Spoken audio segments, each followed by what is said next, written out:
everybody? Welcome to the Players Take episode 186. I'm your host, Justin DeSimone, joined by my co-host. He somehow does not have Xenoblade fatigue. Montrell, right? Hey, what's up? What's going on, man? I mean, you've played through two of the games back to back, fairly completionist, and now you're playing three, and you're still going somehow. I don't know. We'll have to get into that when we talk about what we're playing. All right. Well, Montrell, how are you doing this week, man? How's everything?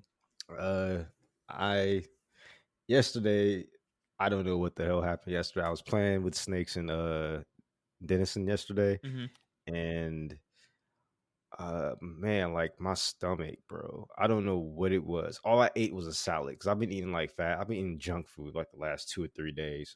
It's been really bad. Yeah. But so like I made a conscious effort yesterday and the day before yesterday to just like, eat some salad or whatever. I don't know what happened. I don't know if it was like a huge gas bubble in my stomach, but it felt like my stomach was on fire. But I did put a lot of onions in my salad, so I think that's what it was. But yeah, yesterday it took me the fuck out. Like I was in the middle of the match and I stopped and I was like, yo, I gotta go. I can't. Are you sure? You sure it wasn't just you were like, man, Apex? No, Apex sucks. No, we were getting blasted yesterday, but no. I mean, usually I can do it. I can stay on. I got off early too. It was like 10 o'clock. Usually I only get up to like 11 or 12. But yeah, like and it kept me up all night. Like I was just like, and then this morning it just went away. So I don't know what it was. But yeah, but this week has been like really crazy. I've been trying to prepare everything.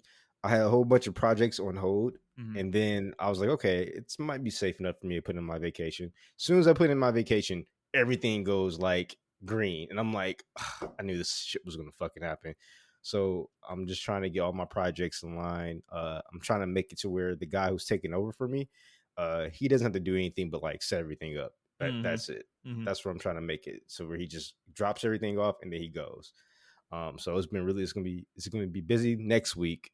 And it's super busy this week. I've been trying to get just some new clothes for my trip or whatever. I haven't bought clothes in like maybe like a year and a half. I don't know. I'm not really a big shopping person. So I get like, I don't know if it's just me or anybody else, but I don't know if y'all get super anxiety when y'all go shopping, like for clothes and stuff. I get super anxious and I don't know why.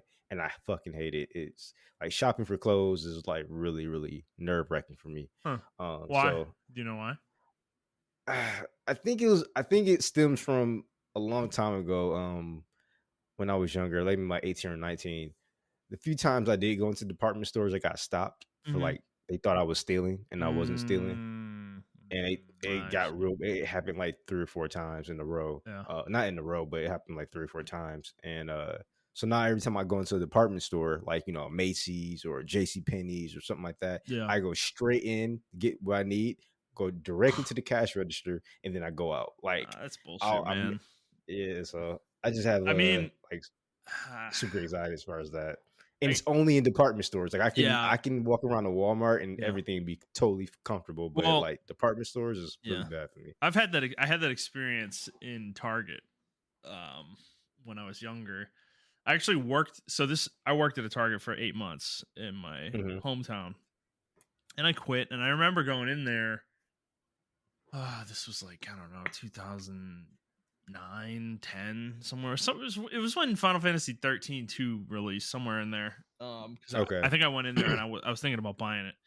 And I had worked at that store, but I walked in there, I didn't have a car. I walked everywhere I went. I took like the train to school and everything. So, this is Boston, Boston suburb area, and it's fucking cold. It's cold a large amount of the year.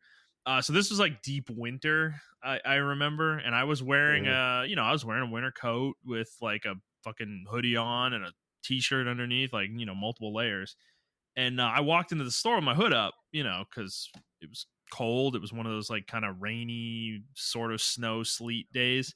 And I go into the store and I'm like walking around. I have a backpack on, from I was coming back from college, my college day. So I'm like walking around the store, and I worked at the store, so I knew what the security guys looked like, and I knew their I know what they do, like how they did their little patterns where they would like, follow people around. And I notice I'm walking around the store and I'm in electronics, and I start walking away from electronics, and I notice the dudes behind me, the fucking security guy, the one. So they had when I worked at the Target, they don't really do this anymore, but the Target I worked at, they had a security guard outside by the registers at all times, basically. And he would just sit by the door, make sure nothing's happening or whatever. He was like kind of the external, everybody can see him, shit's not going down guy. And then there was a guy in an office in the register area who would he watched the cameras basically and was making sure people aren't stealing shit or trying to do some shit or whatever in the store. And this guy was like really tall, bald dude, very intimidating looking, and he was super he was super inconspicuous. Like it was like you see him and it's like dude, you stand out like crazy. So when he came out, everybody saw him, it's like.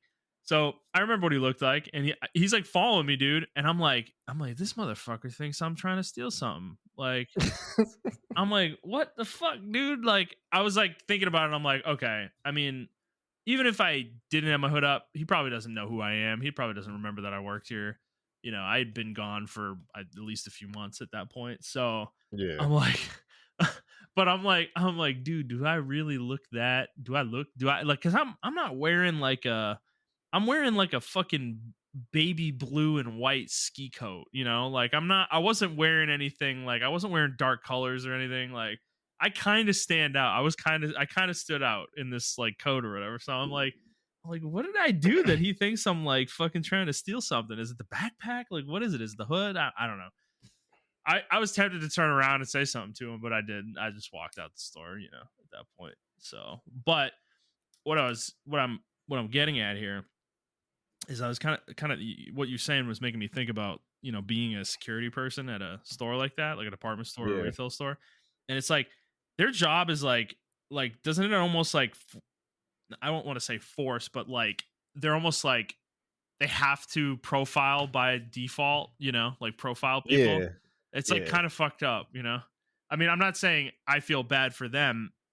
I'm saying that it's fucked up that's the situate. That's the way they have to do. Yeah. Well, that's the way we approach it, right? Like we're like because to be honest, anybody could steal in a store. It could be anybody in the store, but you're like when you like if you think about it from their perspective, there's probably certain types of people that they more often than not steal, but it's like you're still profiling people, like I know you, dude. You're not the type of person who would fucking steal from a store, it's like, yeah, I don't know. It's like, I just think it's fucked up. So yeah, that's shitty though, man. Yeah. That's like, it's kind of like gives you anxiety. Like that sucks, dude. Shopping for me, like clothes it's not anxiety. It's more like annoyance. I fucking hate shopping for clothes most of the time because I'm in the store for like 6 hours or these stores forever because companies do not make the sizes of their shirts and pants. There's no standard to it. So if somebody's selling a 2X, like it's like a Gildan 2X versus like a Comfort Colors 2X, those are different size shirts. Like they're not the same. Like a 2X, two different 2Xs from two different companies are not equal, Well, not to be like sexist or anything, but bro, why are all the men's departments like one fucking little section, like 8x8 section of the fucking store, bro? And like the women get like the whole fucking football field, and we're like stuck at the 10-yard line. I'm like, bro, like I want to shop for clothes too. Like there's plenty of dudes who like shopping. I like shopping for clothes. Yeah, I think for men, unfortunately, or at least this is how I feel. I think for men, if you really want clothes, dude, like you have to spend money. Like you have to go to a high end store that's designed for men. There's no female clothes in it. And that's kind of where you're at with it. Like if you go to Walmart, Target, yeah, bro, you're lucky. Well, actually, I'll give Target a little credit. Their men's section. Yeah, Target has stepped their men's section. Yeah, their men's section is actually pretty good. But yeah, Walmart, bro, Walmart, you get like 3 rows of racks, and that's it, And then there's like a wall of some jeans, and there you go, bro. Have fun. Find your size in there. Good luck. It's frustrating. For me as somebody who's overweight, like it is really annoying with shirt sizes because for certain brands, it's like you have to like go up a size. It's like, but you're not really that size, you know. It's like fucking annoying as shit. So it's kind of funny because for people underweight like myself, we have to like struggle to look for like clothes that are within our range. Well, it's like an extreme. It's like the extreme ends, right? Yeah, you're on like the extreme other end where it's like I don't know what shirt size you wear, but like it's like smalls, are they too big sometimes? It's like that has got to be annoying too. Either they're too big or they're too small, which is funny because like my arms are super long. They're longer than like the average smaller guy. So like my wingspan is super long according to my doctor. He's like, yo, you should be a little bit taller. And I'm like, I don't know what the fuck happened.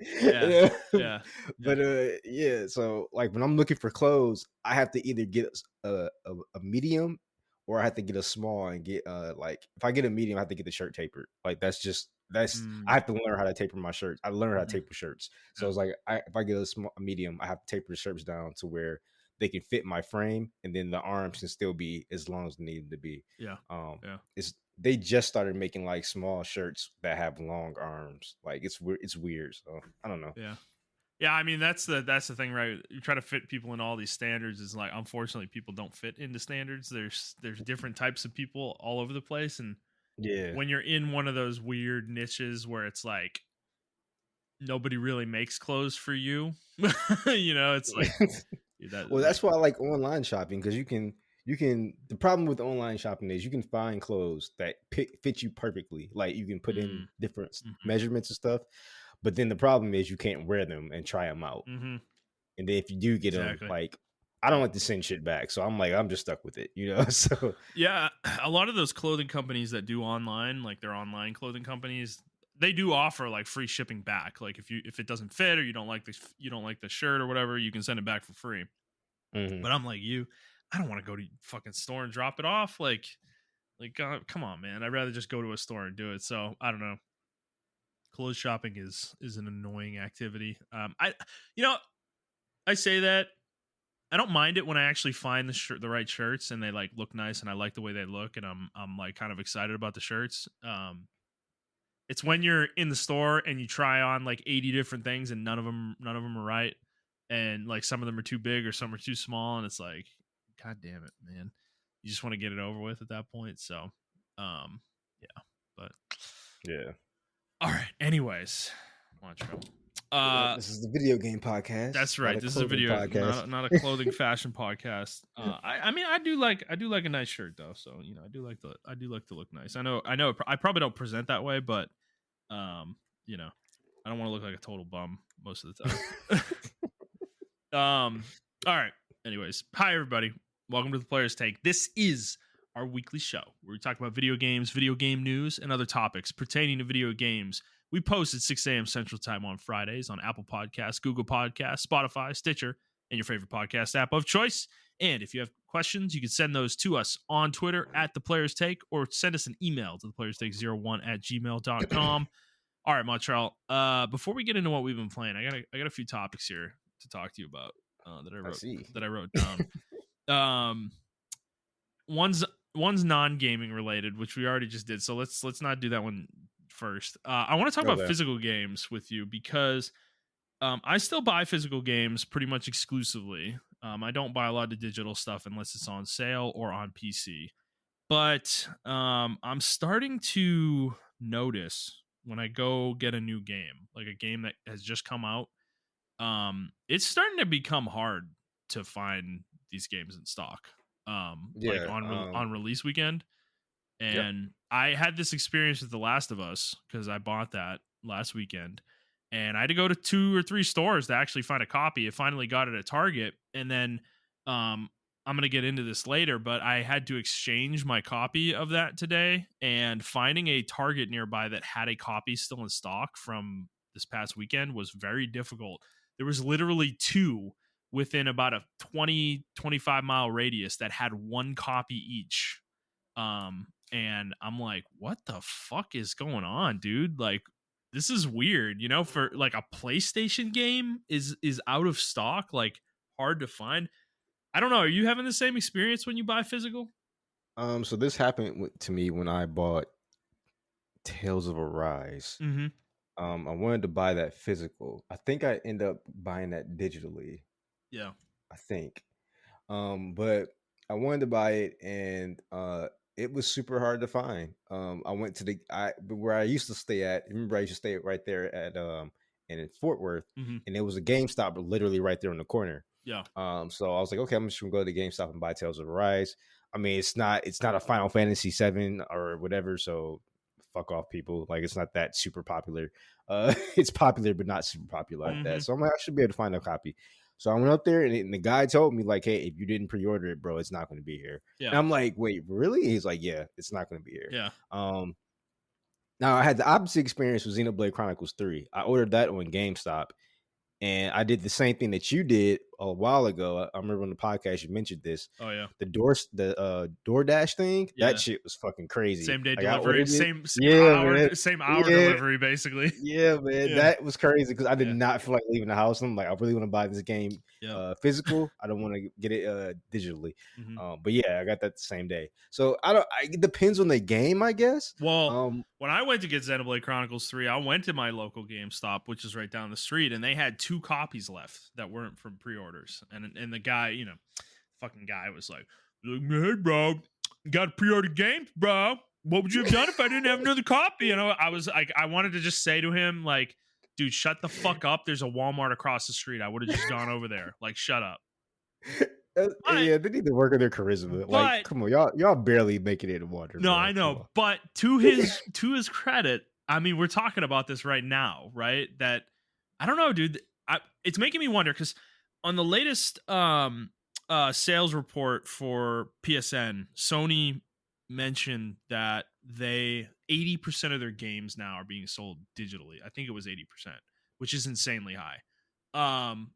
And this is like accelerated because we just crested 50% like 3 or 4 years ago, I think, with like, I remember Borderlands 3 was like one of the first games that sold more digitally than it did physically.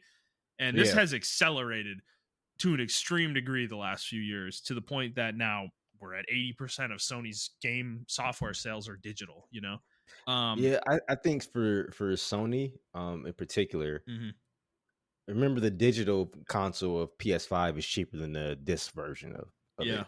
So I think a lot of people have the discless version of the PS5, and they have no choice but to buy it, digitally. That was by design. Yeah, but do you think it's by design? Do you think they're underproducing physical? On purpose, yes.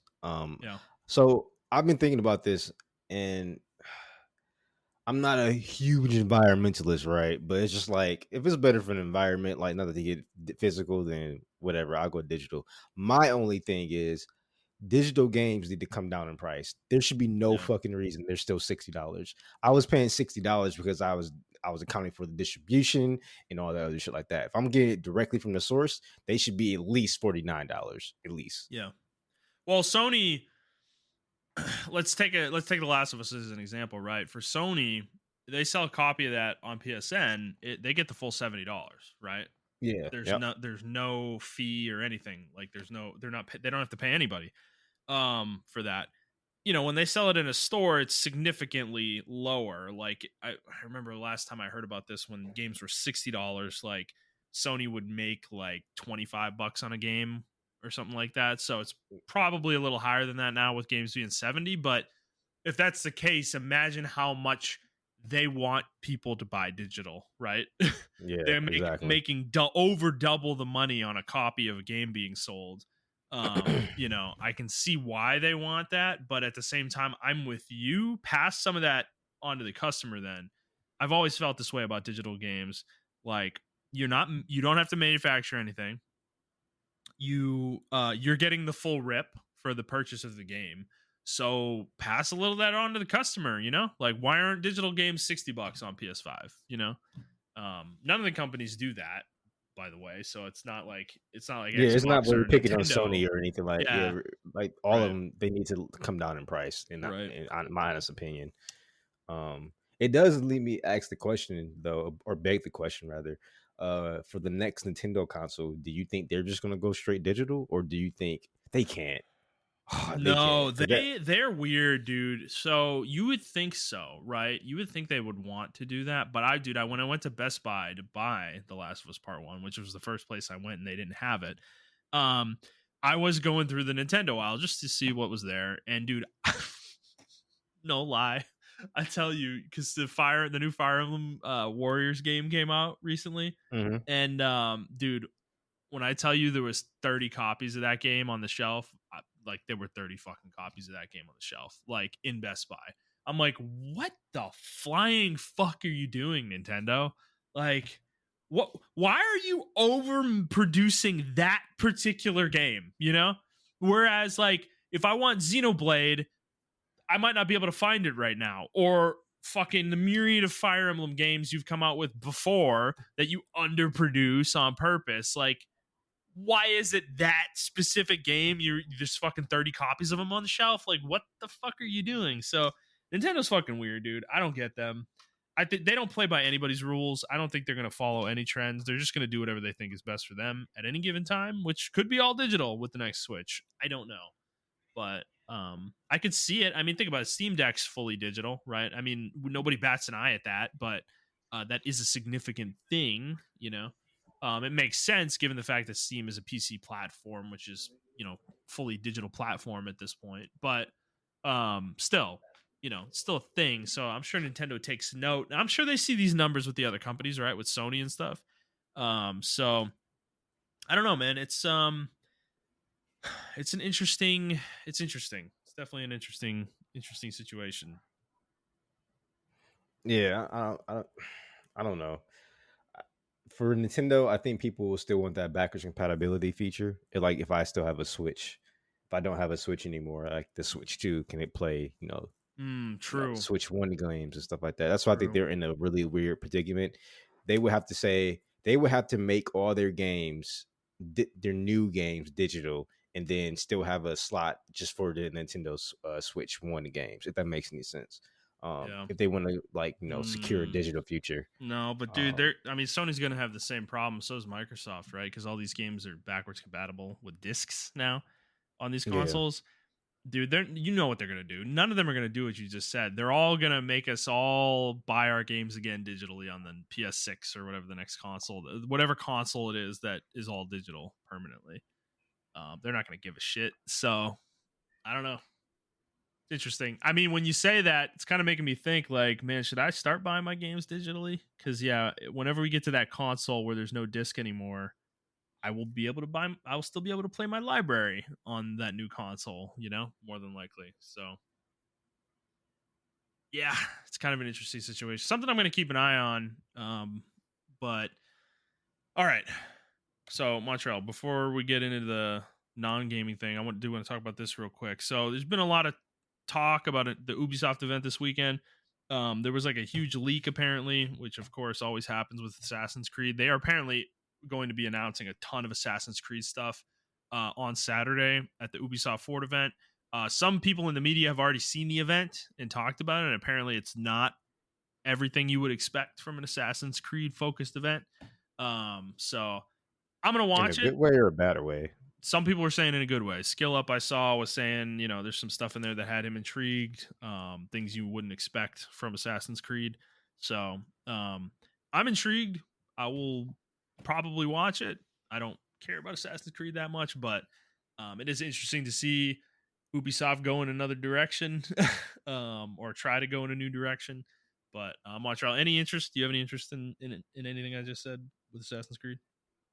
I have to see. I mean, because they did drop a trailer that was really cool, and they showed all the assassins throughout their timeline. I thought that was pretty cool. Kind of resonated with me because I played a decent amount of Assassin's Creed actually. So I played the first 3, Black Flag, Revolution, Brotherhood, and stuff like that. So fair enough. One other thing I want to mention with Ubisoft too, actually, that we didn't talk about is Tencent has made a very large investment in Ubisoft, and I think one of their holding companies, and they have a pretty large stake in the company now. I think it's like 10% or something like that, or might even be more. I don't think they're getting a board seat though, which is interesting. But note this though, that I just wanted to mention it. Noted everybody, Tencent. They're starting to go for the big boys now, not just these kind of weird side companies. So if they happen to take over Ubisoft, that would be very, very, very notable thing. So we're gonna keep an eye on that one for sure. All right, Montreal. So I know you wanted to see this. I don't know if you have. I saw it this weekend. Dragon Ball Superhero, the new Dragon Ball movie. Have you actually seen it yet? No, I haven't seen it yet. Oh man. Okay. I was supposed to see it with y'all, but we never planned around it. So. Nobody took the baton, planned it. Yeah. So I just decided to go see it myself. No, fuck you, man. No. I put my foot down. Okay, on this one, I was telling Amanda this. I was like, because she was like, why didn't you just go see it with the boys? And I'm like, because it's on me. It's always on me to plan this shit. I'm not doing it this time. Fuck it, dude. Like, y'all want to see it together? Somebody else figure it out. You know. So I went and saw it with her, and it's a fun movie, man. This is a really fun movie. I like it a lot. Piccolo's kind of the primary focus of the movie. Like, I would call him the main character probably. And I don't know. I just really enjoyed it. I like Dragon Ball Super. I like where the franchise has gone post Z. I know it's not to everybody's cup of tea. There's a lot of things about Super, the actual anime series, that people did not like necessarily, but I'm just kind of happy that it's continuing, honestly. And I don't know, it's just fun to see more stuff. So this is a fun movie though, because it's not like, you know, some of the other movies where like the stakes are super high. This was like kind of more of a fun little side story with characters that you don't get to see as much. So yeah, really enjoyed that. Recommend it, Montrell. You should go see it for sure. All right. That's actually the opposite of what I've been seeing on Twitter when it first came out. Well, then again, Twitter has horrible opinions. So. Yeah. Twitter takes whatever, dude. I don't know. Yeah. What were they complaining about? Like, they were like, "Oh, where's Goku and Vegeta, bro?" Like, I don't know. They were just saying it wasn't good. It wasn't as good as the Broly movie or whatever. Oh no, you know what they were really hating on? They were hating on the animation style. They did not like the animation style because I think it's like a fully 3D movie, right? I wouldn't call it fully. The environments are 3D. The characters aren't really. It's like that 2D on 3D thing that some animes do. Yeah, they were really complaining about that. They didn't like that.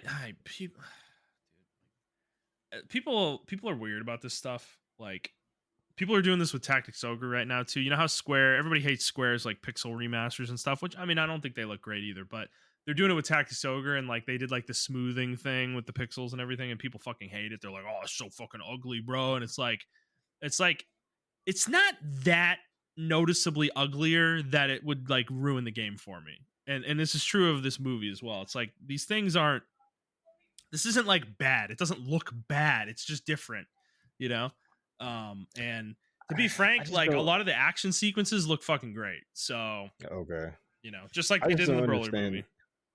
I don't understand the newer generation's obsession with pixels. Yeah. Like, I guess it's because of Minecraft and like Terra and all those other like indie games that people kind of grew up on. So they like those retro graphics. But it's like, I don't know. It's just weird to me. I don't know. Yeah, I agree. So I think a lot of the action looks great. I will say the Broly movie is probably a better movie overall. I definitely enjoyed it more, but this is like I don't know. This is probably something that would turn a lot of people off, but this is like one of those, you know, the between arc episodes, which mostly were probably filler in the anime. Yeah, it's kind of like one of those, but there is some stuff that happens that I think will have ramifications if they decide to continue Super as an actual show. So yeah. I'm just glad like Gohan's kind of back in the forefront, or from what I've saw in the trailers, like he's kind of back. So yeah, and the movie explores that a lot, so it's good. And you know, the Dragon Ball humor is all there as usual. So there is some weird shit though. I will say this. I want to call this out. There is some weird shit early in the movie where there's like a lot of crotch shots, and I don't know why. But there was also some ass shots as fucking. I really wish this stuff, like, don't put it in a theatrical release like this. You know, it's like fucking weird, man. You know, I don't know, but whatever. Anime is anime. They're gonna do what they want. So, yep. Fun movie. But all right, Montrell, let's move on to what we've been playing. So we both, I have a lot of shit on my list. You still have a lot of shit on your list too. I don't know if that's everything you have or you've been playing, Yeah, but that's everything I've been playing. Okay. That's legitimately everything I've been playing. I'm gonna go first, I think, because I have like kind of a hodgepodge. All right. I want to start with Apex. Where are you at with Apex Pulse on Apex right now?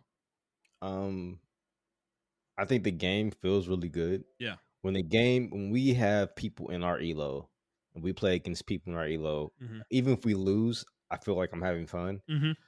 I just think it's not even hackers anymore. Like I don't even think we're going against that many hackers anymore. I actually agree with you, dude. Yeah. I think it's just a Smurf problem. Like almost every game, even when we were playing with Dennison, and he has a severely lower MMR than me and everyone else. We were just getting Smurfs. Like we should not. He's in Ricky, and me and Snakes are in silver. So we were like getting the bronze lobbies to kind of even it out. And there were so many Smurfs, man. It was just like the sweatiness is just crazy. Even in like we started, and I was like, let's go to pubs and go back to pubs and see if it's not sweaty. But even pubs is, I think pubs, in my opinion, is sweatier than ranked. That's why I always say go ranked, because I think pubs is just too sweaty. Yeah. I actually kind of see what people are saying. Like when Brad was talking to us about his customers, and they were like, "Oh, what games you play?" And he said he's playing Apex Legends, and they're like, "Oh my god, you're fucking sweaty." I would have thought COD is a sweaty game, but no. I just did like some YouTube searches and everything to see what people play, and by far, Apex Legends is like, I don't even know what the sweatiness what is the sweatiest game ever. Like Apex Legends is that game. Like Apex Legends is the sweatiest. Yeah, it might be Apex. It might be Apex. Yeah. What's the sweatiest game before Apex? Yeah, what was the sweatiest game before Apex? Oh shit, dude. I mean, League, right, or Dota? Yeah. I think it's up there with League and Dota, like the tips and tricks. Like the term was like you wouldn't call it. We didn't call it sweaty, but it's sweaty. Like the way people play those games is sweaty. Their desperation to win is just unbelievably pathetic. Like it's like their life is going to end if they lose. You know, that's how. Yeah. And Apex players do the same shit. They're trying to do all like the level of just trying to, you know, the breakage of the game, you know, with the wall jumping and the 360 wall jump spins where you fucking spin around a guy and just throw him off. And some of the shit I'm seeing people do with Revenant now is starting to like drive me a little insane. I'm like, Revenant's like side crawling on an entire building, you know, like it's yeah, I've been seeing that, dude. I'm it's like they're breaking the mechanics of the game. I mean, I like that's cool or whatever. The last game to me that was this sweaty and had this much like tactical knowledge to it was like Halo.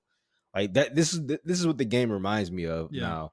But like obviously a better version. You had movement, like when the gunplay is just so good that everyone can do their own style. Like that reminded me like old Halo 3, or you know, it separates like the boys from the men or whatever.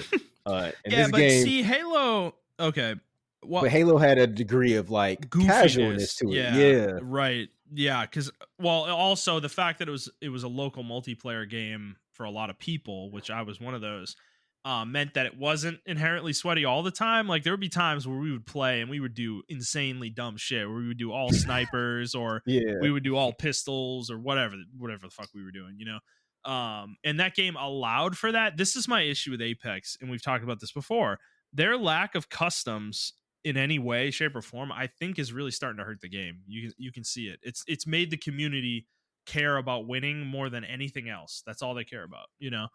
To the degree that they will smurf, they will hack, they will do whatever they need to do. They will do all these crazy fucking tricks or learn how to do, you know, tap strafing or wall jumping or whatever the fuck, you know, to win games. Like that's how desperate they are to win, because that's all you can do in Apex. That's literally all you can do. There's no other fun things you can do, you know, that break up the game. So, but like, I don't know how. So it's kind of funny though, because like the biggest streamers don't really play Apex like that. Like your Dr. Disrespects, your he hates Apex. He hates it, yeah. And then what was the other guy? Shroud. He barely plays Apex as well. he may jump into it every once in a while. The game has kind of taken a fucking following of its own, and is really big within its own community, and like within it has an esports scene and everything like that. So comparing it to League of Legends, I think is a really good comparison, or Dota, because now they have skins that are coming out for the teams that are playing the games, like your Cloud9s, your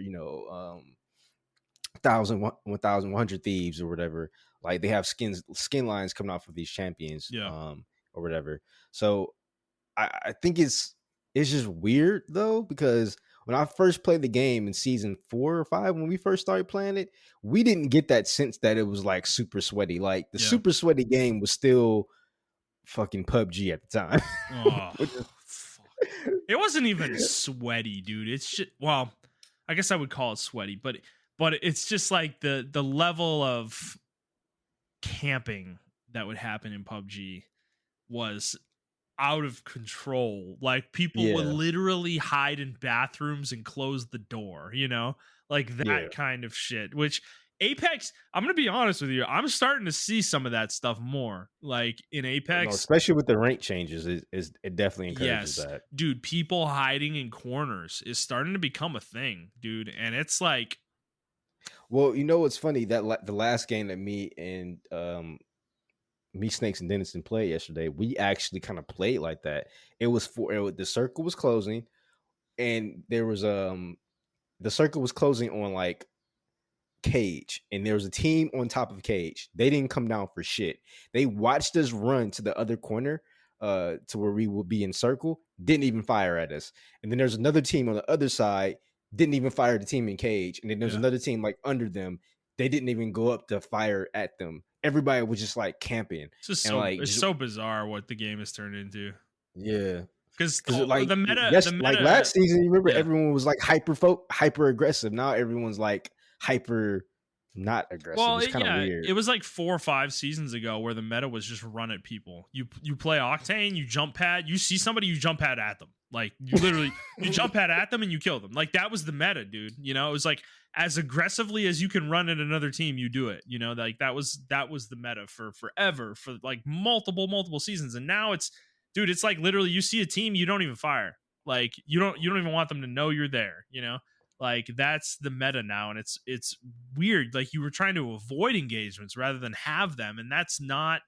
I think they really fucked up with this. That like, dude, that's not what Apex is, man. Like that's never been what it is for me, and that's not something that appeals to me with this game. Like what appealed to me about Apex was fighting. It always is fighting. And my approach to the game is still, I hear gunfire, I generally speaking want to run towards it. I don't necessarily want to dive in and like jump into a middle of a 4-team engagement, but I want to be there ready to jump in, like, no, I agree. And I think a lot of the time now teams are like, they don't want to fight, like, well, and I know it's the inherent nature of BRs, but the third party in Apex is just, compared to other games, like other BRs we played, is just insane. Yeah. It's to the point like where we get into a fight, we are like, we have PTSD where we're like, we get done with the fight, we're instantly looking like, okay, anyone else coming?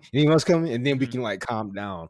The first thing I do anytime we win an engagement now is like, if I'm damaged, I go find a shield, even if it's worse than mine, and immediately shield swap to it. And when it's clear, like that we're not about to get third partied, I swap back to mine and heal up, But yeah, it's fucking nuts, dude. And I don't know if it's because of the map size, which I actually don't mind the map sizes, except for Stormfront. But like PUBG was not like that. PUBG was like, we get into an engagement with somebody, and the engagements in PUBG, when we did get into engagements, I liked them because they were strategical and they were like 5 or 6 minutes. They were long engagements. Yeah. We had to use tactics to like overcome our enemies. You would usually start at a large distance from your enemies, right? And then you'd have to kind of close the gap as the fight went on. Yeah. Yep. But in this game, it was just like, I don't know, it's just like you fire at somebody, you run at them. But now it's like you fire at somebody and you wait. See, like now it's almost like a pseudo PUBG, because now people are firing long distances, especially with the release of Vantage. People are just like using snipers a lot, which is okay. And but it's also like bad because all their long range weapons, in my opinion, even their DMRs are bad. Like they have bad physics on them. The bullet drop is insane. Yeah. So no, some of them have really weird mechanics. Yeah, they don't feel right. But yeah, so I don't know. I mean, I'm still having fun. But the smurfing is out of control. I'm at the point where I want to like rank up in ranked to like, I don't know, plat maybe, and get out of this shit, dude. Because yeah, right now like bronze, silver sucks, bro. Like, oh my god. When we tell you guys there's nothing but masters and like those bronze and silver lobbies, like there's legitimately nothing but masters in those. And I know from what I've heard, it's worse in platinum. And then it gets better after platinum. I think like once you're in diamond, it's okay. That's insane. That's insane. That is totally insane. Yeah, but like it's so bad though that people on YouTube, like the Twitch people, are actually like starting series where they hunt down master Smurfs, and they're smurfing themselves though. So it's just weird. I don't know. It's just like a weird cycle that's going on right now. Yeah. And I don't know how Apex is going to fix it because the community, from what I see in the Reddit, they're okay with it. Like everyone's okay with smurfing. Yeah. People complain about it, but like everyone's like, it's just the nature of the beast. Smurfing's been here for years. I just don't remember it being this bad though. Yeah, I don't think that's the attitude we should have about it, to be honest. I think if you're smurfing, like you're a pussy. Like straight up. Yeah. Straight up, dude. So you're as bad as a hacker to me. Like if you're fucking smurfing, like get a life. Anyways, so yeah, playing that. Legendary Tower, nothing new to say there. Total War Warhammer 3. So I barely played this. I probably played like an hour and a half of this game. It's been very like disjointed for me, but all of our friends right now are like, we have a bunch of people we know are fucking playing this game. And they're actually like 4 of them are doing like this giant campaign on Tuesday nights right now. They just started this week. So I want to learn how to play this game, and I want to play it for sure. It's just very complicated, and there's a lot of text to read. It's a very time consuming game. So I'm not like super jazzed about it right now, but I don't know. I need to figure it out because I know I'm gonna like the game, but yeah, it's just a lot. I know you were interested in this game though. Do you think you want to check it out? Yeah, I'm gonna check it out. Okay, fair enough. Yeah, it'd be fun. I think it'd be fun if we had a big group to play with. If we did like a free for all or something, but yeah. So the other game, I finished Xenoblade Chronicles 3. I'm going to talk about that in a second with Montrell when he talks about it. But so after that, I went and bought The Last of Us Part 1 and decided I wanted to play this, and I want to see for myself if the anti-hype is real on this game, or B, is it worth $70? So problem with this though is can't play the game. I bought the game on disc and brought it home, installed it the other night. I didn't actually boot it up. I didn't boot it up until earlier today when I was on my lunch break. So I booted up and the game, like, it looks like the game doesn't launch, and I'm like, what the fuck's going on? But then I can hear sound playing through my TV. So I start hitting buttons, like up and down on the D-pad. And I'm in the game's front menu, like the startup menu when it first boots. And I'm like, what the fuck? Because you can turn like text to speech on in that menu. And I'm hearing that on. And I even turned it on and started like, because I couldn't see anything. So I'm like, okay, what the fuck is going on here? Dude, it's like the game, when I boot it up, like turns my TV off. But it only turns the picture off. It doesn't turn my sound off. So the TV's on, I can hear it, but I can't see anything. It's just a black screen. And I'm like, what the fuck is going on here? So I boot up a different game, Hades. I just boot up Hades.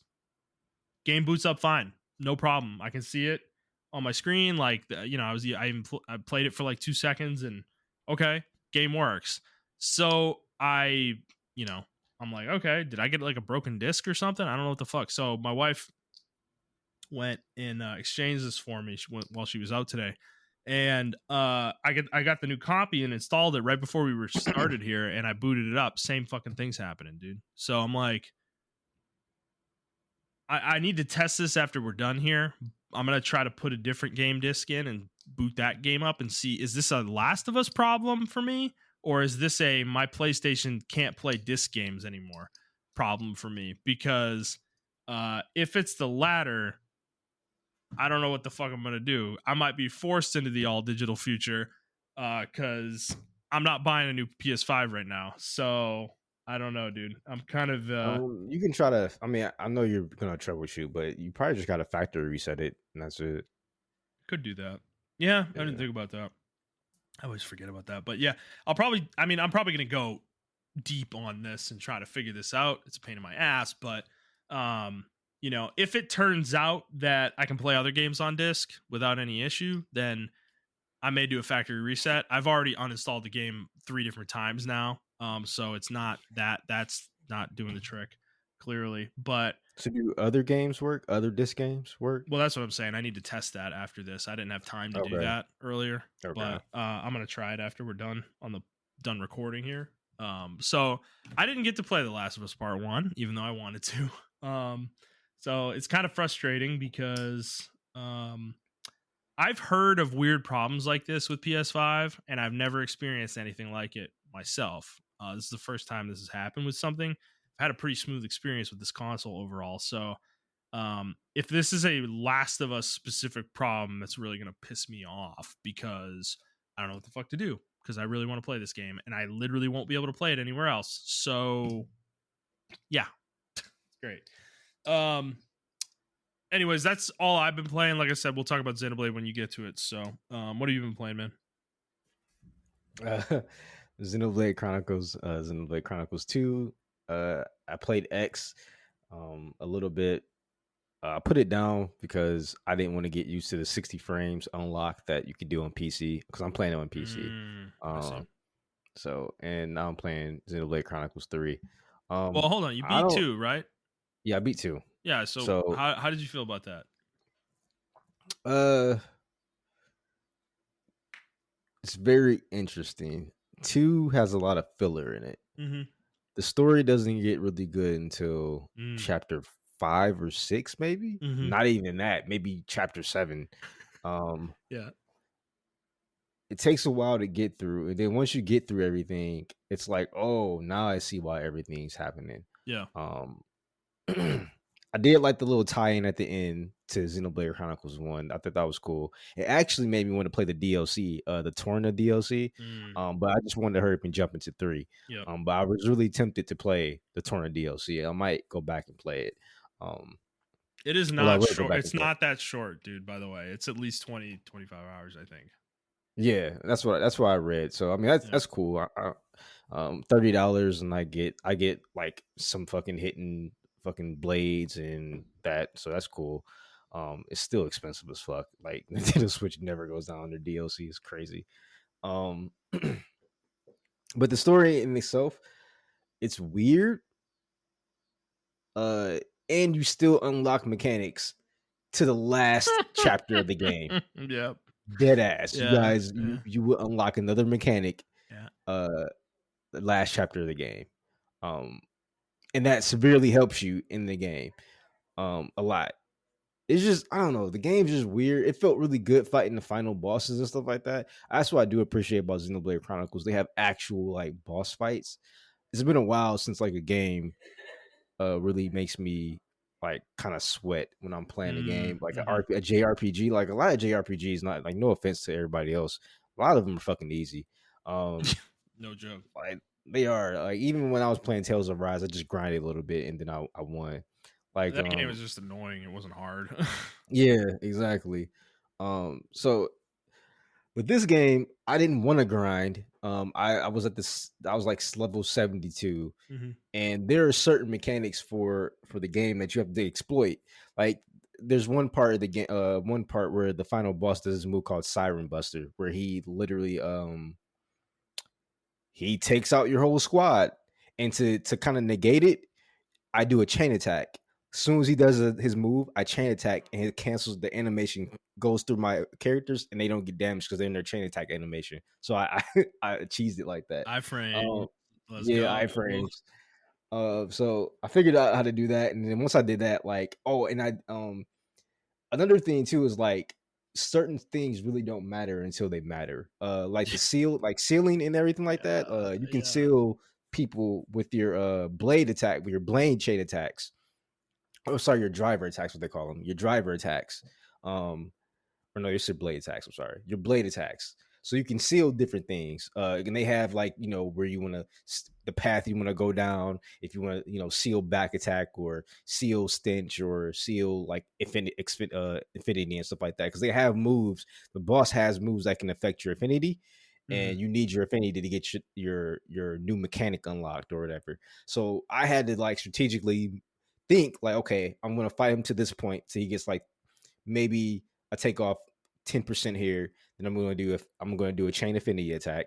All right, cool. I did that. Now I'm gonna shave off another 10%, and I'm gonna seal reinforcements. Sealing reinforcements was like the biggest thing in that fight. Once I sealed reinforcements from this guy, this motherfucker, like he was easy as fuck because he would make reinforcements, and then like it would be crazy. So you really had to learn the mechanics of the game. And I think that's what this game did a little bit better than Xenoblade Chronicles 1. Instead of using Xenoblade Chronicles 1 was more about weaponizing your equipment. So you had, if you want to seal or if you want to like stop spike damage or something of that nature, you had equipment you had to like prepare for the fight. Yeah. Exactly. In this game, it was more so like you're in the thick of it. What are you gonna do with your blades that you have? And you kind of have to prepare your blades too, because to get the sealed reinforcements, I needed like dark and ice blades. So I had to put dark and ice blades on some of my drivers, and then I was able to do that. But it was still in the thick of it. What are you gonna do now that you know this boss's pattern and everything of that nature? How can you make the fight easier for yourself? So I thought that was pretty cool. As far as that, and it even though the game clicked a certain amount of times for me throughout the actual game, like the chapters, it was like not once I played it and I beat it, I was like, now I want to play more of this game because that was really cool. That was really that fight made me use every mechanic in the game to my, and I was like, I want more of this. I don't want to just steamroll through the game again. And I guess that's why I got a hard mode. So yeah, that's what I was gonna say. Do you think playing this on hard is more? Because I've had this with RPGs before, right? We're playing them on normal, they feel whatever. You're just like meh about the game. But then when you play the game on hard, like all the mechanics start to matter on hard, and you really have to learn the game systems. Like Witcher 3, like famously for me, was that game, where I played it on Death March, and every difficulty under that, the game just felt whatever. You could just button mash, but not even give a shit. But on Death March, you get killed in like 2 hits, by most enemies. So like you had to use potions, you had to actually prepare for the monster encounters and shit like that. It was like it was awesome, like it made that game so much better for me. So do you think that's the same here? You think it would? Yes, especially since if you're gonna do a new game, do New Game Plus, because you can't unlock hard mode, guys, until you play the game outright. And I think they did that by design. Right. Oh yeah. You can't. Okay. And I think they did that by design. It makes sense why they did it now, because that fight is like, this is what hard mode is going to be like once you play New Game Plus. So I recommend it to you. Like if you can remember the mechanics, and I think the game teaches you the mechanics even in New Game Plus. You can keep the tutorials on. Yeah. So I recommend that because, like I said, the game was meh all the way up until that point. I was like, oh, now I see what Andy sees in the game and why he thinks the game is like really cool. Because that fight really was like, I was like, holy shit, like this is a really cool fight to learn and do it. Because everything else I was kind of steamrolling through it. Like I had my blade combos, I knew how to topple, launch, smash people. Like I was just smashing through everybody. Then I got to that guy and I was like, I can't just do the topple thing and everything, because they kind of take away that mechanic away from me. He's resistant to a lot of things, so you have to use your blade sealing to advance through the fight. So yeah, it was just learning how to use the blades and everything. Story wise, like I said, it was okay. I think the voice acting was a lot better. Well, nah. I don't know. It's something about this game that was a little bit better than Xenoblade Chronicles 1 as far as like the character dynamic. I can't really explain it. It's not really like the character development. I don't because Xenoblade 1 has way better character development. Oh, you know what it was? The presentation. Presentation was better. Yeah. And that added a lot of fuel. Like I would be watching. I feel like at some points I was watching a legit anime, and I was like, I was enjoying this fucking anime. I like if Xenoblade Chronicles 2 was an anime, I'd be like, yo, this is a fucking dope ass anime. Even Xenoblade Chronicles 1 was an anime. I'm like, this is a fucking dope ass anime. I think Nintendo should really invest in Xenoblade Chronicles as making an anime for people who don't want to play the games. They have to follow the game like storyline to a beat, but I think it would make perfect sense to make an anime because I mean it's a franchise that's building, man. Yeah, I think. I mean, I'm sure Nintendo understands what they have here, so I'm sure we'll see more out of this franchise that might be outside of the games we've gotten. You know. Yeah, and I don't know this Xenoblade Chronicles in general. I always liked the franchise. As you can see, I took a picture of all the games I had. I just never got far enough in the franchise, except for Xenoblade Chronicles X, and that's probably why I love X so much. And that was just for the combat because we all know X's story is not the best. But Xenoblade Chronicles for some reason is different from JRPGs because it is an anime and it does anime shit, but I don't know. They have like political intrigue, especially in Xenoblade Chronicles 2. I appreciate that. They had a lot of political intrigue with the blades and the praetors, different nations and all the different that, nations and everything like that. And there's a lot of different side agendas going on, and I really like that in my shows and stuff like that. A lot of arcs did get closed, and a lot of questions did get answered, and everything like that.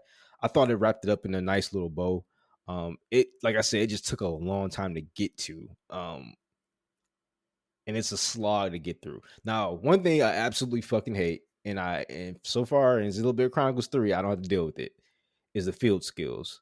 That shit can go die on a tree. Whoever thought of that in Xenoblade Chronicles 2 on the team, you need to go back to college or something. I ain't gonna say jump off a bridge, but you need to do something like because that shit legitimately like there are parts of the game if you didn't have your field skills up at the last part of the game, Justin, that takes you out the moment of the game. There was one part, swear to God,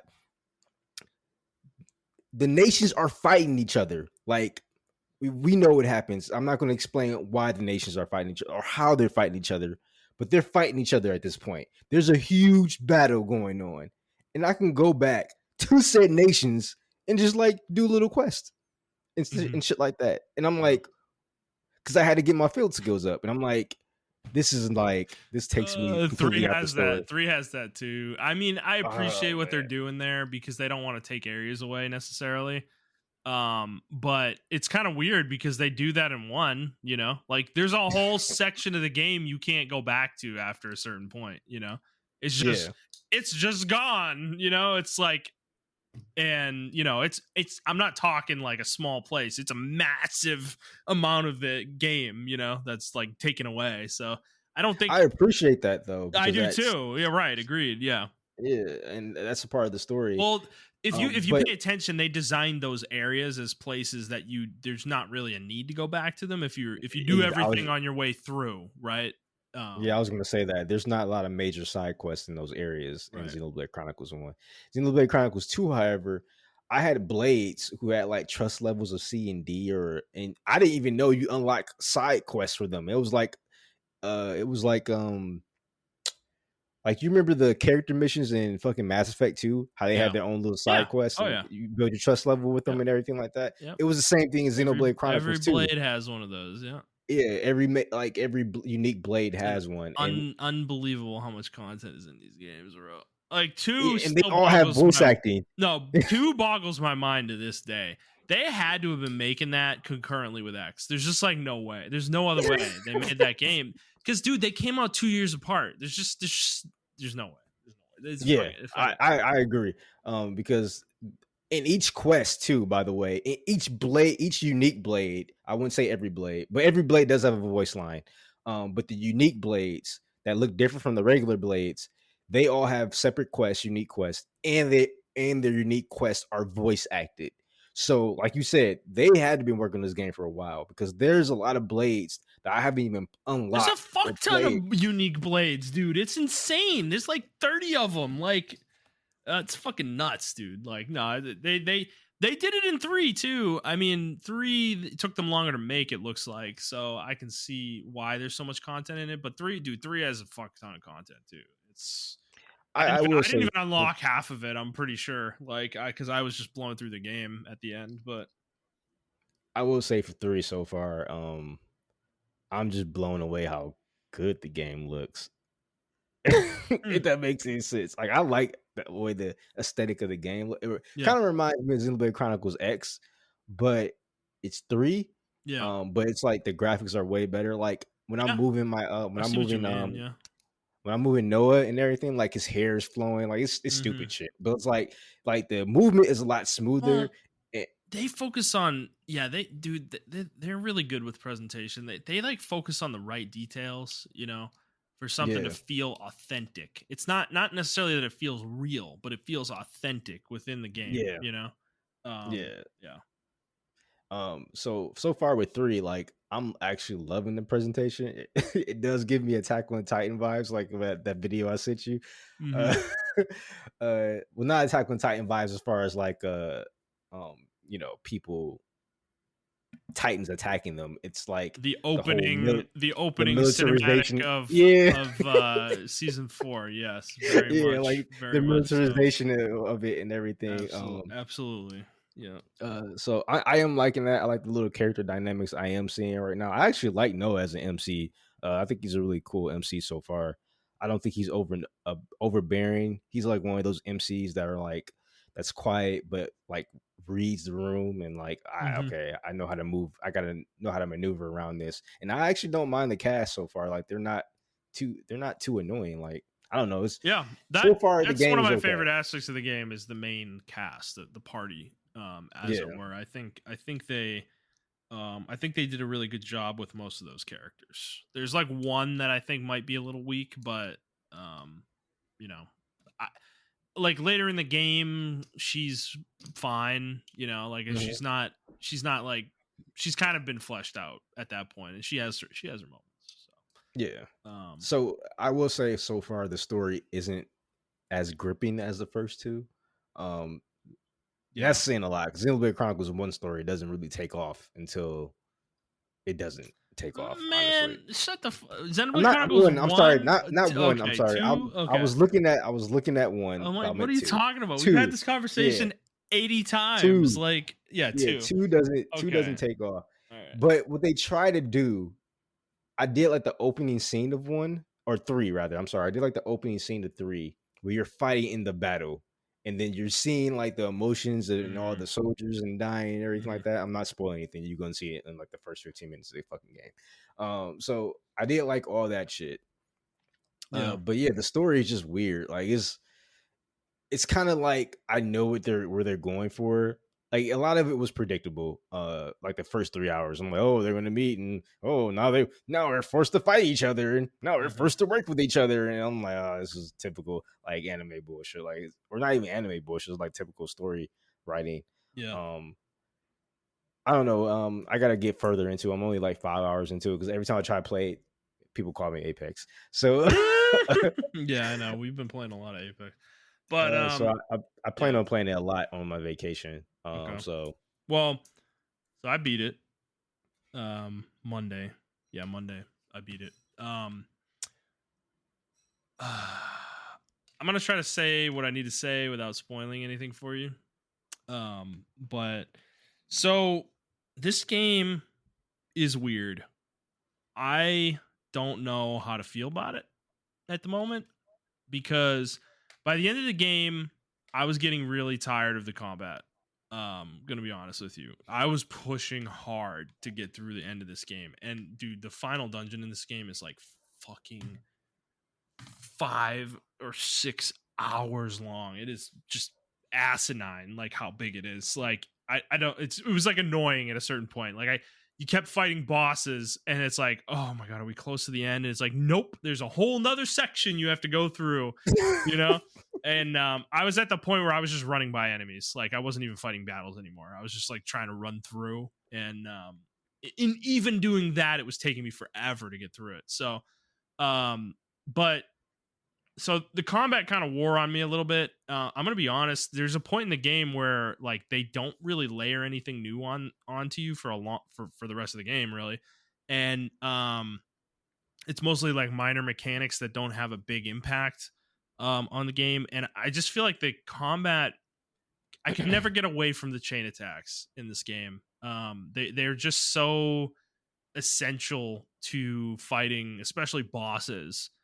It feels like, and they're just annoying. I hope in the future, as they patch this game, they add a way to skip the animations during the chain attacks, because that's my biggest gripe, is just how long it takes to execute a chain attack in this game. Like, it takes minutes, like 5, 6, 7 minutes probably, to do a full chain attack. And if you're doing it right, it's like you need to go through it 5 times to get like a full damage chain attack in there. And so it was starting to grate on me with that a little bit. I really hope they make that change, but it's like you were saying though, with the 2 is interesting. The final boss is it's a cool encounter. It's very cinematic, actually, much more so than I remember either of the other games being. But it's super long and it's frustrating. There's like some parts of it that are annoying at the beginning in particular, because they kind of like take a lot of your abilities away, and they like expect you to win even though with that. So they like take these things away from you lose like chain attacks and stuff. A lot of these like things that are kind of a crutch the whole game, they take them away. So I kind of feel like I'm starting to wonder if I should have played the game on hard, because I just I didn't feel like I needed to go deep with the combat system, to the point I kind of steamrolled the game, like you were saying with 2 you did. And I didn't even have a trouble with the last boss. I actually did not die. I beat it in one shot. So oh really? Wow. It wasn't that difficult, really. There was some challenging moments with it. Well, actually, sorry. Let me say that. Let me rephrase. I did die to the first part of the final boss once. I had to do that section again. The remaining forms, I did in one shot without dying. Okay. But so the gameplay is like, it's good until it's not anymore. It's like, it's just, I don't know. I think it's just that the game's too long. Like, these games are so long that eventually you get to a point where you're just kind of sick of the combat. Like, it's not like the battles you're fighting are hard, but the enemies are still HP fucking sponges, Yeah. And the battles take 2, 3, 4 minutes, and I'm just like, oh my god, I know I'm gonna win. Just like, I just wish this was over, So that's something that was kind of frustrating. The side quests in this game, there's Xenoblade side quests. There's definitely some fetch quests. There's some deeper side quests where you get a lot of lore and stuff like that. I just got to the point where I stopped caring about the side quests, because the main story wasn't grabbing me enough for me to care about the side content. Like in 1, dude, I'm so invested in that game that like I did everything, like all the side content. I did every side quest in 1, dude. Like, I'm not fucking with you either. And having played that game, how many side quests are in that fucking game. Like, it is insane. And I did fucking all of them, pretty much, that you could basically do. So that shows you the difference, right? Like, when I'm really into a game, I will commit to doing the side content, but this game just could not grab me enough for me to care. So I left a lot of that on the table, and didn't do a lot of it. And the reason is that the story ultimately, I'm saying all this, I sound really negative right now. This isn't a bad game. I'm still flipping it over in my head. Which one do I like more, 2 or 3? I don't know. Which maybe tells you how I feel, because I've kind of bagged 2 a lot on this show. But I just think the story did not give me enough of what I wanted out of it for what this game kind of was positioned to be, like a tie-in between all the games. And when you finish the game, we'll go in deeper on that and talk about that. I'm gonna be interested to see how you feel about it. I just felt like when the game ended, the credits rolled, and it brought me back to the title screen. I was not satisfied. You were like legitimately, that's it. Yes, that's exactly how I felt. Like, and I'm kind of irritated because I feel like they position this game as a finale of sorts, right? And maybe I misread that. I don't remember. I need to go look at quotes again. I was like reading some of the quotes again, and honestly, that might have been something we were putting on the game, and it's not something that Monolith Soft ever actually said about the game.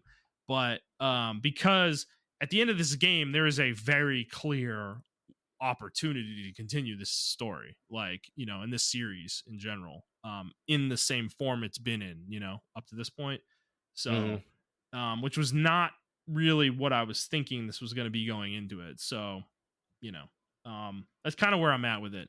I don't want to call it a disappointment, but it kind of feels that way right now. I need to mull on it some more. I'm just going to sit on it until you finish it. And then we'll revisit probably.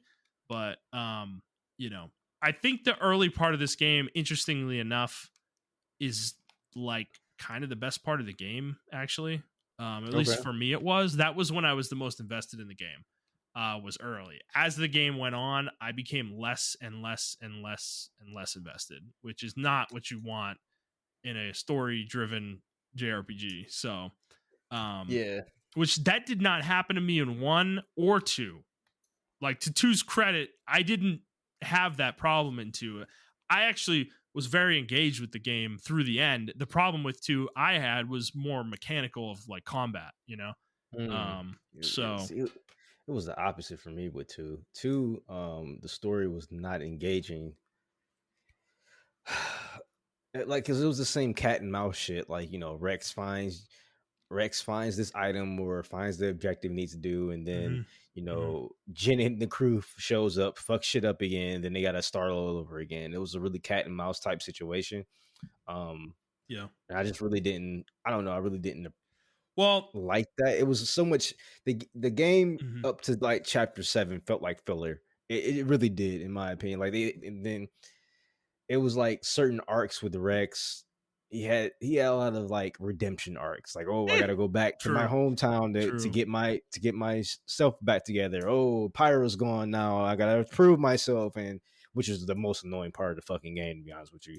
And he just, I don't know, he just has a lot of alone time, and then you and Pyra fucking get separated from the party, and that one is it Mortha? I think it's called. Yeah, Mortha. I know.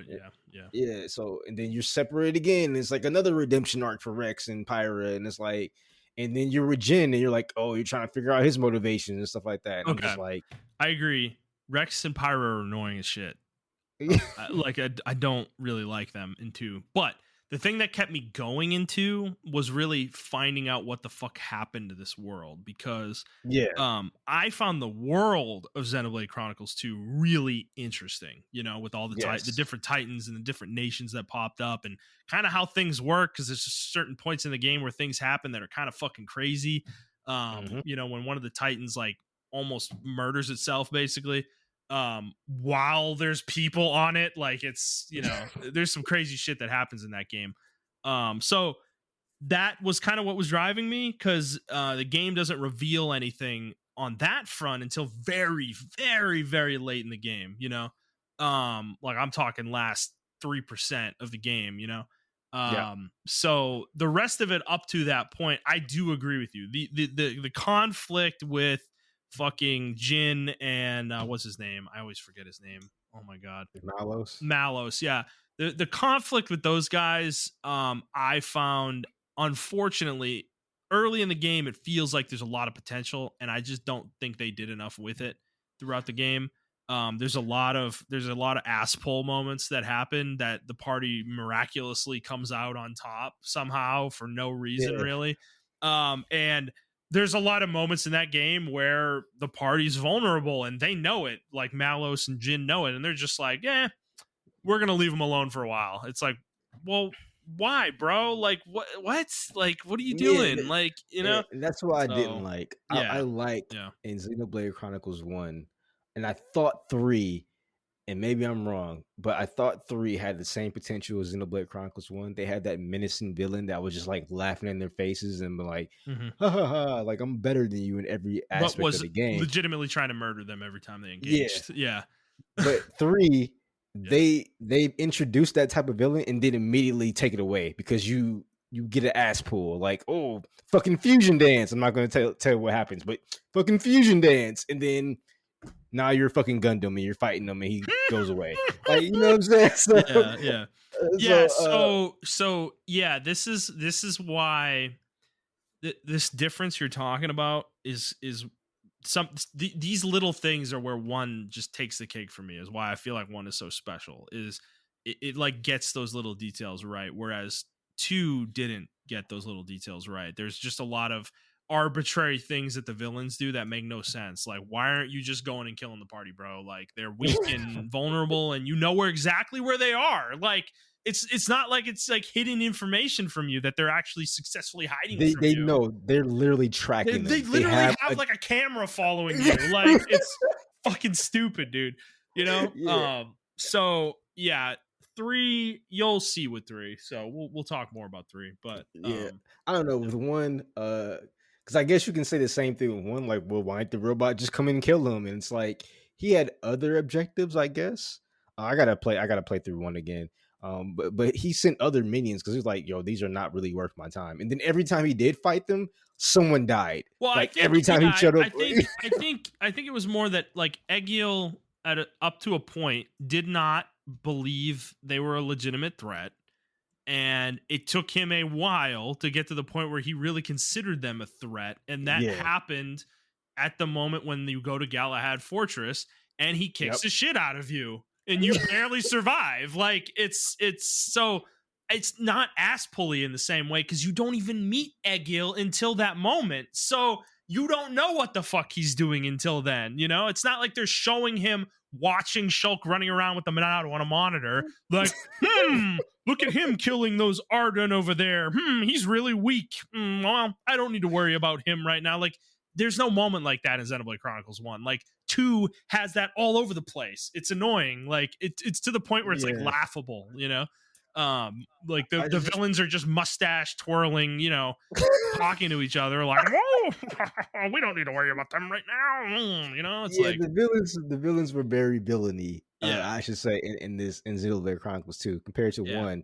1, it was almost like, all right, we know where we have to go, and then they just so happen to be there, or he's like, wow, you guys are here, and I just was trying to kill somebody. What a coincidence. And he does, like, every time he shows up on the screen, something bad happens, and it sets the party back like a while. They're like fucked up over the shit. Oh yeah. Until you actually, and these like, characters beat them. have motivations that make sense too. They're on the level with the party. It's not like they're like above the party. You know, a lot of the time, Egil feels like he's above the party, but when you start to get to know him and understand his motivations and where he's coming from, it's like, oh, okay. Like, he actually legitimately has something here, you know? Like, he's a villain that, like, he has gripes that make sense, you know, from where he's coming from. And he knows things about the world that other people don't, you know? So it... Yeah, and that was the other thing about Malos, bro. I thought maybe, like, at the end of the game, I was just like, that's it.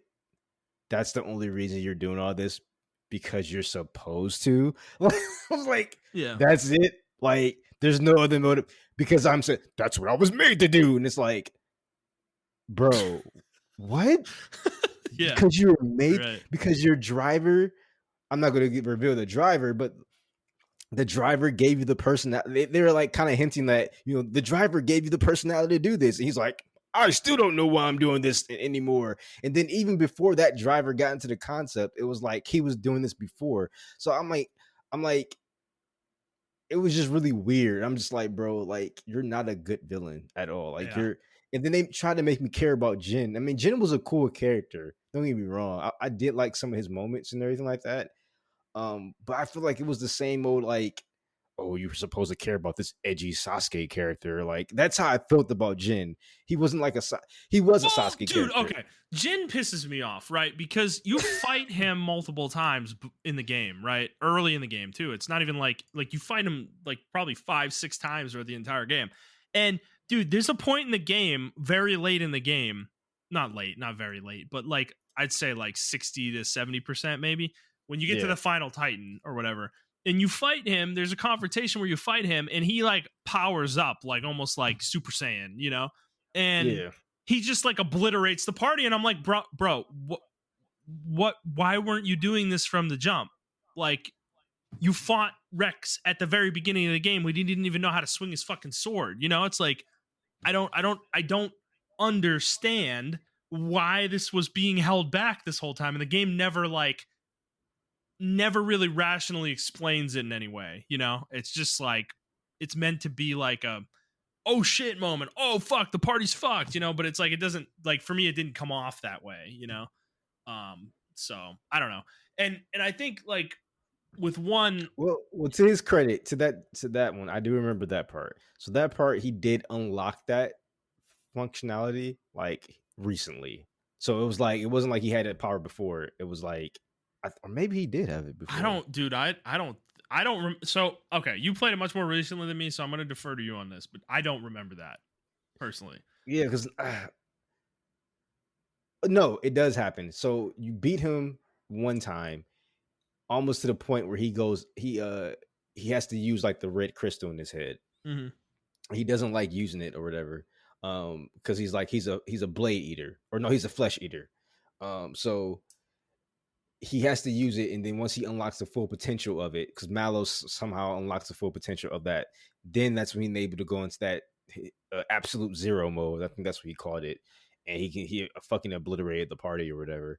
My thing is, what I was getting pissed off about was Gramps, Pyra, all these motherfuckers knew who Jin was and just didn't tell me. True. Yeah, I know. Like, and then Rex is like, he's not even upset about it. I'm like, if I was Rex, I'm your blade, bro. Sis, I'm your blade. And then Mithra comes out of nowhere too. On top of that, I'm your blade, sis. First of all, Vandam just died. Second of all, Gramps, Vandam just died. Why are we just letting people die? You're not telling me the full story. Gramps, you knew Jin? Yeah, I knew him. We used to fight with each other and blah, blah, blah, blah. Okay. Like, that's kind of important information. Mithra, you can control a powerful siren in the fucking sky. Why didn't you use this earlier in the game when Vandam was about to fucking die? I don't understand it. Oh, I wanted to hide Mithra because Mithra, bro, I'm your driver, and I'm like trying to take you to Elysium. I would like to know all the shit that you can do. You know, if you could tell me that right up front. Right. You know, it's just a lot of stuff where it's like the characters already knew this shit, and they just didn't tell anybody. Like, I hate that for the sake of writing. That's in any fucking media. I hate when characters know shit from the jump, and they're just like, oh, I already knew that. I just didn't feel like you were ready to know. Bro, I fought like 20 bosses and everything. I think I should fucking know about this. What do you have to do to prove that you're worthy of this information? Like, come on, dude. Like, what the fuck are we talking about here? Like, that is definitely annoying for sure. Yeah. But I don't know. All in all, I still enjoyed Xenoblade Chronicles 2. We're shitting on the game. That's because we have like, okay, y'all, like, let's be honest, like, we're fucking snobs, to be honest with y'all. I'll be honest. I know I'm fucking snob. Very critical. I'm very critical of video games. Very critical. Yes. But if you were to go into this thinking like not on our level, and I'm not saying like we're like a uber god level or we're above everybody, we're just super critical. But like the games are really good. Like the story is really good from a JRPG standpoint. That's why I play them. Compared to like other JRPGs, like the story is really fucking good. The stories are really fucking good. They're really, and the character dynamics in these games are really good as well. Mm-hmm. A lot of political intrigue. Like one had a little bit of that, but it was more so about Shulk, and then the political intrigue came like kind of later on. 2 had that from out the jump, and then 3, I'm assuming it has that out the jump as well, from the way the game is structured and kind of set up. It's kind of making it that way. But yeah, compared to like other JRPGs and everything like that. What I get from like the way I can describe Xenoblade Chronicles to a lot of people, viewers and or listeners, if y'all played Tales of Arise, you remember how good Tales of Arise was, like the first half of the game. Imagine that, the story wise, throughout the entire game. Yeah, the whole game. Yeah, the whole game. Yeah. And I mean, like, we were talking about Xenoblade Chronicles 2, how the story doesn't start up. It's still way better than Tales of Arise. Like, it is. It's still legitimately way better than Tales of Arise. But like, yeah, it doesn't fall apart in the final act the way Tales of Arise does. Oh my god, that game, Jesus, that game had so much potential, and then just like, I just wanted to hurt myself at the end of the game. I was like, why did I play this for so long? Like they got me, bro. They fucking got me, man. Oh, it's so frustrating, dude. Yeah, so yeah, imagine that, the story being really good, but all the way through, especially for one. One is like, one executes that shit flawlessly, like, in my opinion. There's only a couple of downtimes in one, but the stakes, everyone was on edge the entire time, in my opinion. Like, there was only a couple of downtime. Even their downtime, it didn't even seem like it was downtime. Downtime, you need downtime in any story, right? It can't just be go constantly, right? And that's my thing with 1. I think 1 gets that pacing right. There's moments, like I was talking about Galahad Fortress, right? That is like an insane point in the game, right? There's so many fucking reveals that happen there, like.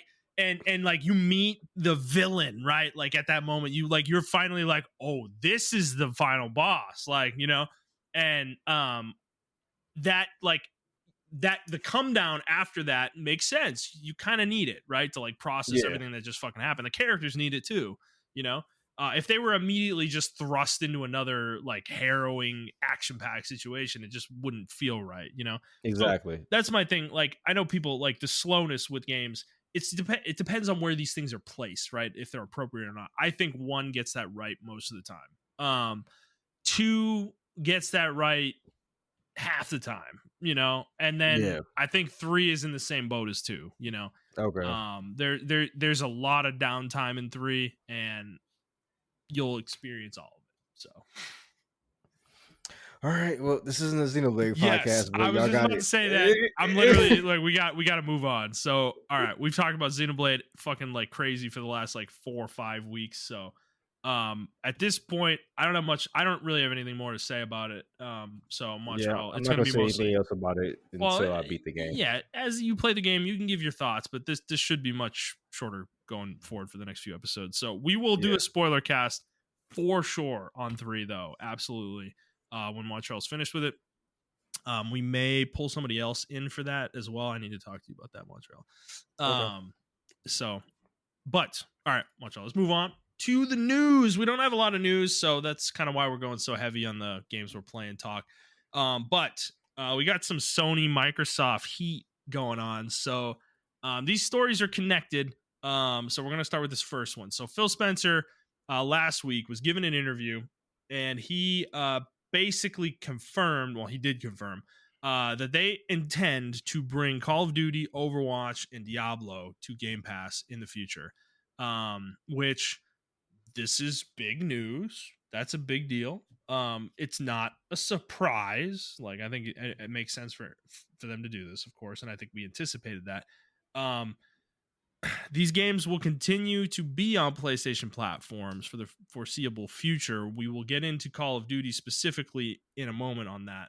But these games being on Game Pass, Montrell, do you think that how big of a win is that for Microsoft? Like, because it is going to get to a point where Game Pass, it's almost going to be really hard to even pass it up if you own an Xbox, right?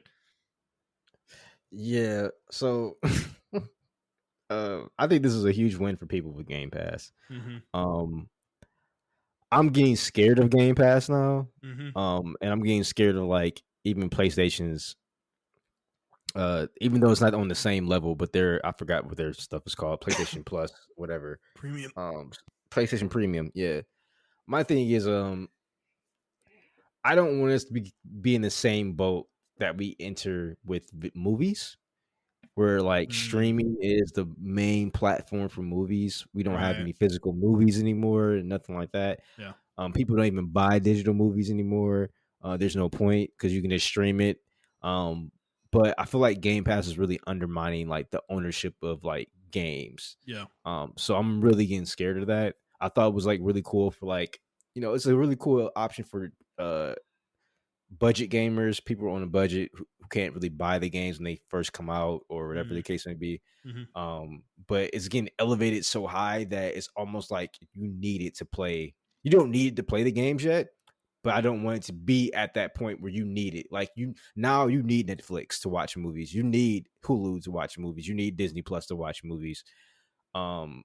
As before you didn't need that, So yeah, that's where I'm getting scared at. But I think this is a huge win for them.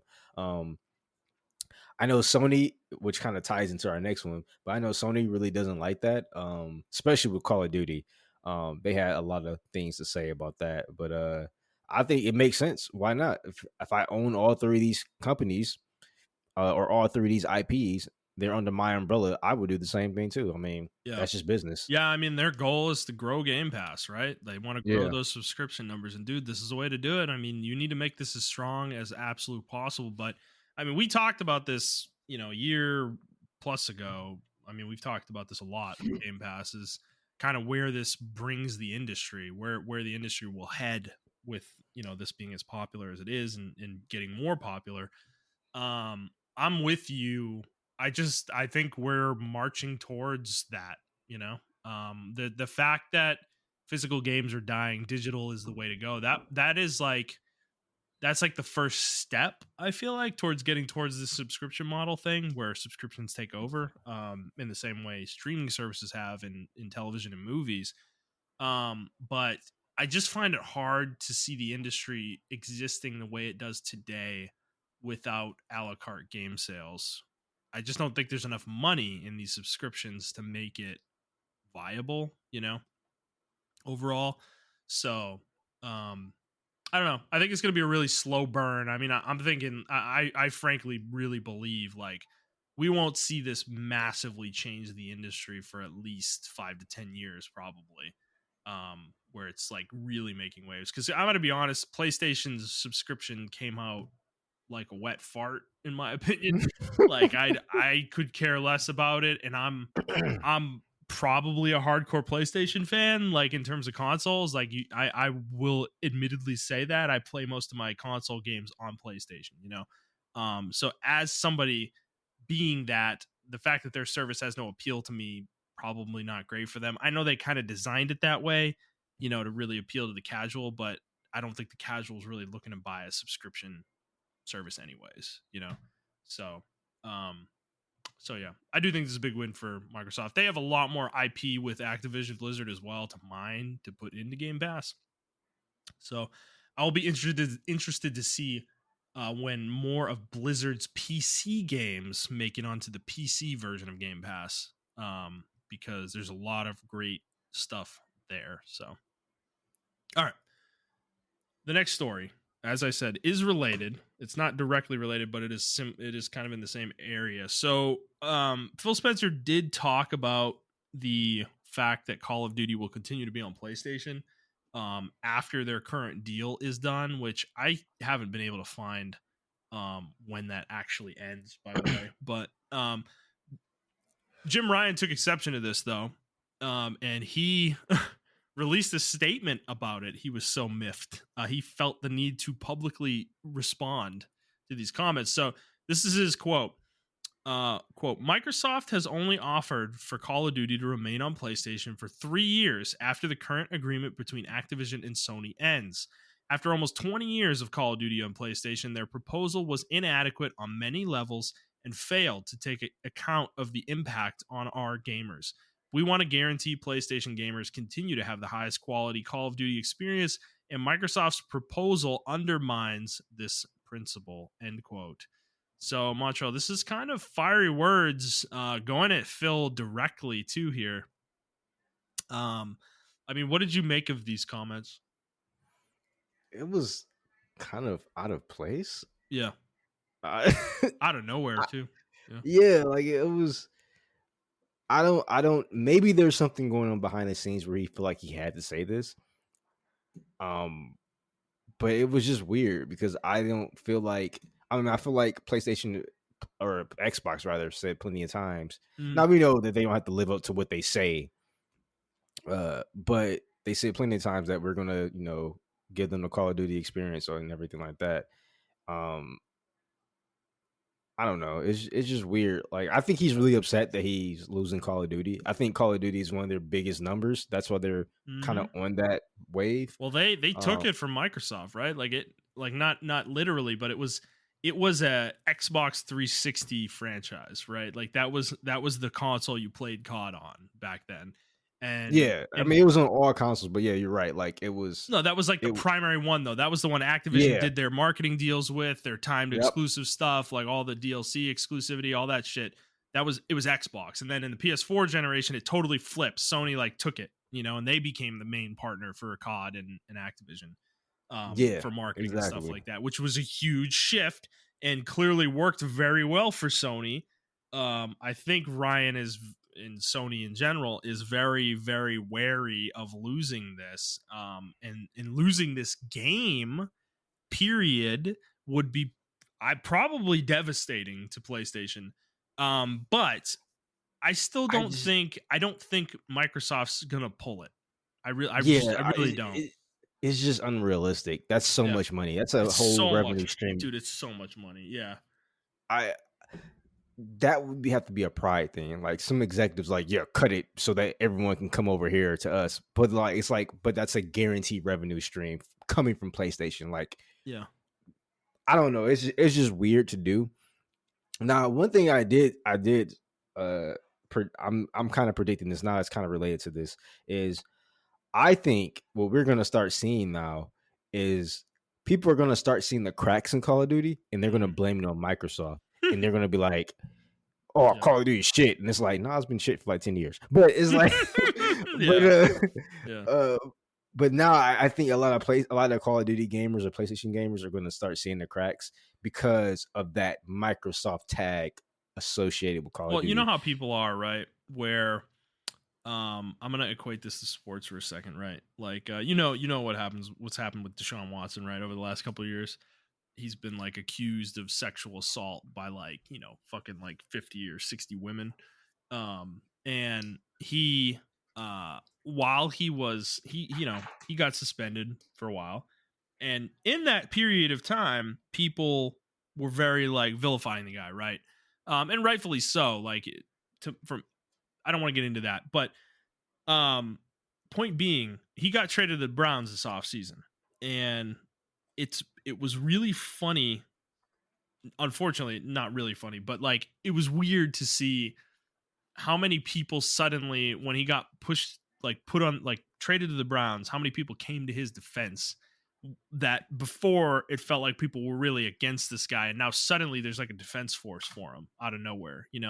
It's just that like bias that happens. Like, oh, well, he's on my team now, so man, he can't be that bad of a guy. It's like, but what changed? He's on your team. That has nothing to do with who he is, So it's the same thing here, right? Call of Duty, nothing is going to change about Call of Duty in a like appreciable way within a 1 year span. But now that Microsoft owns it or is about to own it, suddenly, oh, this is a shitty game now. It's like, that's what PlayStation, like, I can see that totally with PlayStation gamers, like doing that shit where they start rationalizing like, oh man, COD kind of sucks now, bro. Like, and they like move on to something else. So yeah, I can totally see that. And that's like, it's just an annoying thing that people do where suddenly something is owned by or affiliated with something that they do not like or they do like, and their opinion like flips just because of that fact. It's like, it's just a bias you have. It's like you're not really thinking rationally about it. Like COD isn't going to be that different right now. Maybe in the future, the next like 3, 4, 5 years, you will see a different game than you have now. But 1 year, it's not even like Microsoft has any influence right now. They don't even own the company yet, you know? So they can't really do that much to change anything right now. Activision is still running themselves. So yeah, I see what you're saying there for sure. Yeah, like I'm just gonna I'm calling it now. I hope I'm wrong though. I hope a lot of people don't start doing that, but I feel like that's what's gonna happen. I feel like if the next Call of Duty is a bad game, they're gonna say it's Microsoft's fault. So I don't know. Yeah, it's gonna be interesting. But I will say one thing about this too. There's been a lot of people pointing out, the irony of PlayStation complaining about exclusives when they're, they've kind of made themselves off of exclusives, and especially with Call of Duty and some of these other third-party games. Not only have they bought exclusivity of entire games when it comes to like Japanese games and Square Enix games, Final Fantasy being a big franchise, they've done that with. But also buying DLC exclusivity for Call of Duty or Destiny and things like that in the past. There is an irony to it. I don't think those things are equivalent, though. I think COD going exclusives versus Sony buying little DLCs, exclusivity, kind of not the same thing there. But well, I mean, I will say it's not the same level, but it is the same playing field or same whatever. Concept, yes. Same concept, like with Destiny. Sony owns Destiny now. They can do whatever the fuck they want to do with Destiny. I haven't seen an article or even Phil Spencer complaining like, "Oh man, they're going to take Destiny away from Xbox. This is crazy." But it's because they're not though. They're not going to take it away from Xbox. They've never said they're going to take it away. They've never even hinted at it. They've never implied it. They also, I'm pretty sure, couldn't take it away even if they wanted to. Bungie somehow has their own autonomy, like that Sony can't fully control them. So even though they own them, it's weird. But there seems to be something legally in the contract, the purchase contract. Bungie is able to run themselves still without Sony's interference. So okay. So I don't think that's really the same either. I don't think Microsoft's concerned because they have no reason to be concerned with that, But if Sony did that though, that would be the same. We'd be in the same conversation here. Like, I'm not gonna say Destiny's as big as COD, but it's pretty fucking big. So yeah. So yeah, but I don't know. I mean, I get where Sony's coming from, but I also get where Microsoft's coming from. They have this asset. Honestly, making Sony dance and making them uncomfortable about the fact that you might make Call of Duty like exclusive, there's value in doing that. So because I mean, clearly you can see it. Fucking Jim Ryan is clearly sweating a little, and this statement is not getting great PR, so it's working. It's working. Microsoft's taking their little bites out of Sony here and there whenever they can. So all right, Montrell, let's move on to our final story. This is kind of a smaller one, but Cyberpunk 2077 is getting its first expansion, and it is called Phantom Liberty. It is supposed to be coming in 2023. It is not going to be released, I believe, on PS4 or Xbox One, so it is going to be current gen only. And they also said that this is currently the only planned expansion for this game. So, Montreal, Cyberpunk's had a lot of issues since it came out. But it has been, I think, almost 2 years since it came out at this point. Yep. So I guess where are you at with this? Are you interested in checking this out? Not really. I know a lot of people keep telling me to check it out, give it a chance, all that other stuff like that. I think like it's one of those things where the flame burnt out already, and I may check it out 2 or 3 years later. Yeah. But for me, like it's just, I was really turned off with the game when it first came out. I was turned off by a lot of aspects of the game, not pertaining to the bugs or the glitches or anything like that. Not even none of that shit. It was just like a lot of shit turned me off of the game. Yeah, they took out and everything. But I mean, people who enjoy it, like this has a really dedicated fan base. So I'm glad they're getting what they want to get. But as far as me, like I'm not really looking forward to it. There's still some stuff I heard they got to fix. Even in the articles I read, interviews, they said they got to fit. They're gonna patch up like the policing and everything of that nature. Yeah. So I mean, they still have a roadmap to go on. One thing I am glad that they're doing, which kind of sucks, but it doesn't suck. It makes sense. Is they leaving the last gen behind? Just leave that shit behind. I don't even think Cyberpunk should have came out for last gen. To be honest with you, I think it should. No, this is like an overt admission. I think that's true. Like they shouldn't have released it on last gen. So I'm glad that they're just moving forward with it. And hopefully, like if this does well, they may what I think they're doing, or what they may do is if this sells really well, they may make more content for it, depending on how well this sells. Yeah. They just trying to like look at it, but it looks like it sounds like they're ready to move on. I'm actually going to get the Witcher edition, the next gen Witcher edition that's coming out later on this year. So I am getting that. But I do want CD Projekt Red to just move on, bro. Like we all of us, including myself and you, said our grievances. I think they got the point. I think all these game companies got the point, because now every time there's a fucking delay, it's like, hey guys, we know that you guys are looking forward to this game. Like it's always like a white paper coming out. Yeah. So I think everyone got the point. If we can move past it, and CD Projekt Red can move past it, I think this is their way of moving past it, saying that, like, hey, we understand we fucked up, and we're moving past it. We're fixing the game still, and I'm not mad at it. I mean, the people who are getting what they wanted, and then people like me who are never going to touch it, we're probably never going to touch it. So it is what it is. Yeah. So I'm in a little different place from you with this. I've always kind of felt when they released the native PS5 version of Cyberpunk 2077, that's when I'll play it, because that's the moment that I have the highest confidence that the game will be stable. So I think, I don't know, they haven't said this, but I would assume their plan is to have that come out alongside this expansion in 2023. So that is more than likely when I'm going to play this game. Honestly, I want to play this game. I have heard a lot of positive things about it, despite the issues. And I'm still very intrigued about it. I just don't want to play a buggy mess, that's fucking broken and takes you out of the game. I'm not looking for that. So I am interested in playing the game still. What I will say about the Witcher thing too, I'm actually really intrigued about what they're doing with that, because they've been working on that forever, dude. It's like, how hard is it to port this game? Like, what are they doing to it? So that will be interesting to see as well. But to your point about moving on, though, I think they already have. I don't think there's that many people working on Cyberpunk. They are working on The Witcher 4 right now. Like, we know that for a fact. So yeah. So they're working on another game. So even if you don't want them to work on Cyberpunk, it's like we're not really losing anything right now for them working on this. Yeah. So, yep.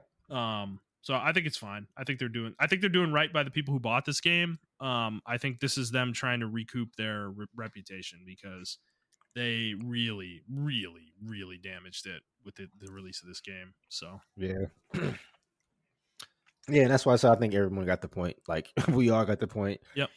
Companies got the point. CD Projekt Red got the point. Yep. Oh, we beat a dead horse. Yeah, we don't need to harp on it anymore. Right? Yeah, exactly. So I think we all know what the situation is. So yeah, but all right, cool. Well, that's all we got, Montrell, for this week. Is there anything else you'd like to talk about? Nope. That is it for me. Alrighty, man. Let's get out of here then. So for those of you who like this episode, please like the show, review the show, and subscribe to the show on whatever feed you are listening to it on. And please share it with your friends. If you'd like to interact with us on Twitter, you can do so at iTrap for the Hokage. For Montrell, that is the number 4, not the word. I'm at Thutternut01, and the show is at The Player's Take. If you'd like to send us a question, you can do so on Twitter, or you can send us an email to theplayerstake01@gmail.com. And that is it for us, guys. We hope you enjoyed this episode, and we will see you next week.